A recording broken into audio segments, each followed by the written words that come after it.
In my previous video, we talked about the pros and cons of purchasing a franchise.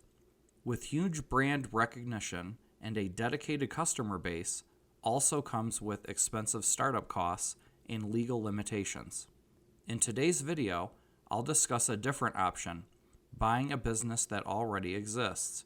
Depending upon the situation, this could be a perfect opportunity for you. There will still be drawbacks for you to consider. In the end, you will need to decide for yourself if this scenario works best for your situation. The pros of purchasing a business. Number 1, people already like the business. Whether your business offers a product or a service, it has already established itself in the community.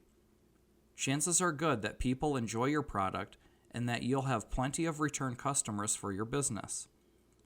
This will jumpstart your cash flow right away. You can buy the business today and immediately have customers tomorrow.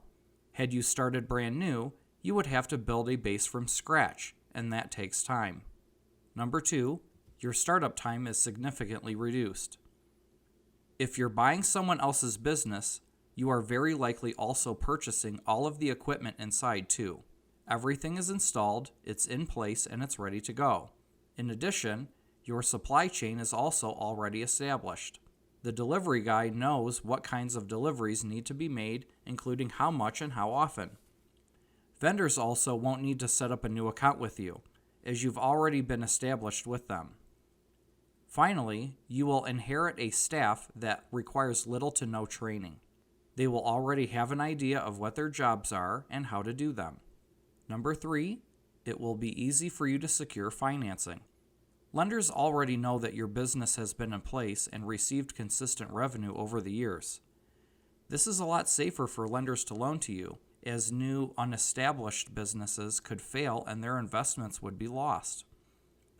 As an alternative, the seller could also give you a loan as well. When it comes to seller financing, all you need to do is offer a down payment. Then the seller can loan you any amount that they feel comfortable with and help you keep your business going. These type of loans do not exist when starting a business from scratch. For these 3 reasons, your business will have a higher chance of success than doing a startup from scratch. But purchasing a business still offers a number of challenges to overcome. The cons of purchasing someone else's business. Number 1, you'll get what you paid for.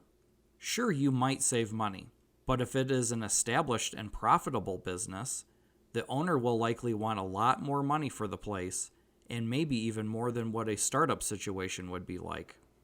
On the other hand, if the owner has had problems in the past and his investment is on the decline, the owner could try to scam you just to get out of a failing business. Even in a reasonable situation, the business could still have outdated equipment that needs to be upgraded, parts of the building need repairs, or health code citations that need to be addressed for the building. Number 2, the learning curve will be steeper. Taking over someone else's business, especially a successful one, means you have a lot of learning to do up front. You will need to know the procedures on a number of things. For example, how does the business order supplies? How does it conduct sales, taxes, and distributing payroll? What's the protocol for letting somebody go that's a deadbeat worker that always shows up late and is never in uniform? And this doesn't include how to put together a chignon bun outlined with velveteen florals for the bride who's about to walk into your business in the next 30 minutes. You did order those velveteen florals from Andrea in time, right? Number 3, significant changes may be necessary.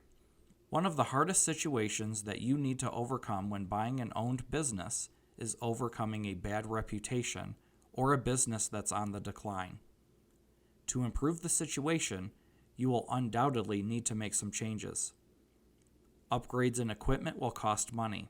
Staff may not want to change because they've always done it this way, and they don't see how your changes will actually help the business. Your suppliers of your products may be unreliable and inconsistent, making it difficult to maintain your business operations. Here are some cautionary red flags to look for when purchasing someone else's business. This may save you from making a financial blunder. Number 1, staffing concerns. Talk to the employees before purchasing the business. Are there a number of disgruntled workers? Why are they so upset? Do people call in sick a lot, or do people leave altogether and never tell anyone about it? Number 2, conditions of equipment are poor. Have the staff been using out-of-date equipment that breaks often? Number 3, deliveries of supplies are inconsistent. Maybe the manager goofs up orders all the time, or the supplier is unreliable altogether. Number 4, money is not there. This might mean that the company continues to borrow money to stay afloat, all the while profits are not doing so well. You are ultimately the person that will make the decision of how you will start up your business. No matter what the decision is, always trust your gut and always bring someone with you that you trust and you can talk things over with rationally.